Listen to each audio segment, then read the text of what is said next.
નમસ્કાર દર્શક મિત્રો, જી ટીવી ગુજરાતી ન્યૂઝમાં આપનું હાર્દિક સ્વાગત છે। હવે જોઈશું સમાચાર વિગતવાર। સુરતમાં યોજાયેલા લોક અદાલતને સફળતા મળી। ચેક બાઉન્સના કેસો, સિવિલના કેસો, મોટર એક્સિડન્ટ ક્લેમને લગતા કેસોના સમાધાન માટે કેન્સલેશનનો લાભ અરજદારોને મળ્યો। જિલ્લાના મુખ્યાલય ખાતેની સુરત ડિસ્ટ્રિક્ટ કોર્ટ તથા જિલ્લાની તમામ તાલુકા અદાલતોમાં આજે લોક અદાલત યોજવામાં આવી હતી। અંદાજિત 3,50,000 કેસોના સમાધાનથી નિકાલ કરાયો।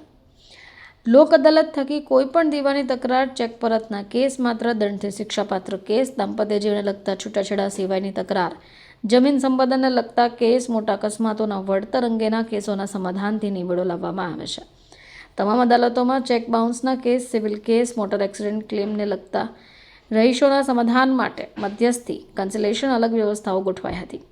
ફોજદારી સમાધાન લાયક કેસ, નેગોશિયેબલ ઇન્સ્ટ્રુમેન્ટ એક્ટની કલમ 138 અંગેના કેસ, अन्य केसोના અરજદારો પણ હાજર રહ્યા અને ન્યાય મેળવ્યો હતો। રાષ્ટ્રીય કાનૂની સેવા સત્તામંડળ નાલસાના અનુશ્રામાં અને ગુજરાત રાજ્ય કાનૂની સેવા સત્તામંડળના મુખ્ય સંરક્ષક અને ગુજરાત રાજ્ય કાનૂની સેવા સત્તામંડળના કારોબારી અધ્યક્ષ એવા આપણા chief justice honourable justice Sunita Agrawal અને ઓનરેબલ જસ્ટિસ કોકજે સાહેબના માર્ગદર્શન હેઠળ સમગ્ર ગુજરાત રાજ્યમાં સને 2025ના વર્ષની તૃતીય રાષ્ટ્રીય લોક અદાલતનું આયોજન આજે થયેલ છે અને સુરતના તમામ અદાલતોમાં જિલ્લા મુખ્યાલય ખાતે અને 8 તાલુકામાં લોક અદાલત આજે ઉજવાઈ રહી છે।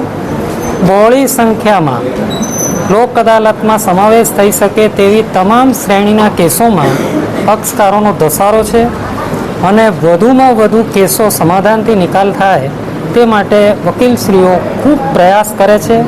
ન્યાયાધીશ તરફથી પણ ખૂબ કઠોર એવા મહેનત કરવામાં આવેલી છે।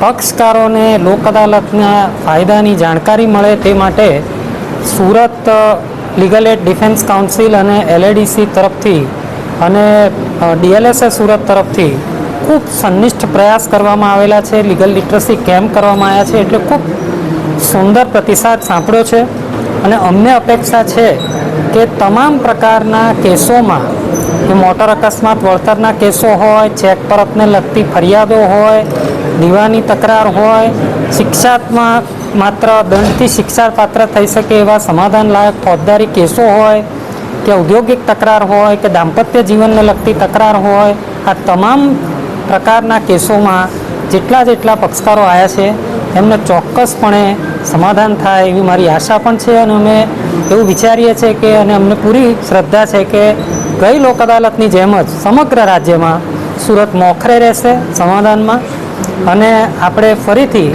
તમામ લિટિગન્ટ્સને ઇનએક્સપેન્સિવ અને પ્રોમ્પ્ટ જસ્ટિસ એટલે કે બિન ખર્ચાળ, ત્વરિત અને વ્યાજબી એવું સમાધાન તાત્કાલિક મળે તેવા પ્રયાસ થશે।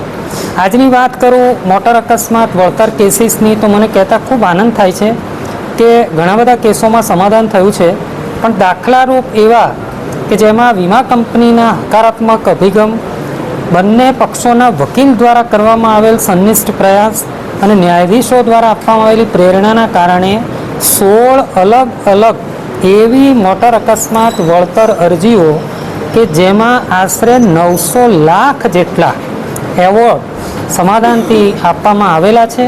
તેમાં એક સૌથી મોટો એવોર્ડ એ ગો ડિજિટ ઇન્સ્યોરન્સ કંપનીની મોટર એક્સિડન્ટ ક્લેમ પિટિશનમાં આપવામાં આવ્યો છે, જે અકસ્માતની વળતરની અરજી 1,80,00,000ના એવોર્ડ સાથે સેટલ થયેલી છે અને તમામ ઇન્સ્યોરન્સ કંપનીના પેનલ એડવોકેટ, અરજદારના વકીલો અને ઇન્સ્યોરન્સ કંપનીના ઓફિસર્સ બહોળી સંખ્યામાં હાજર છે। હજી પણ અમને અપેક્ષા છે કે કન્સિલિએશન દરમિયાન ઘણા સારા કેસોનો નિવેડો આવશે। Thank you.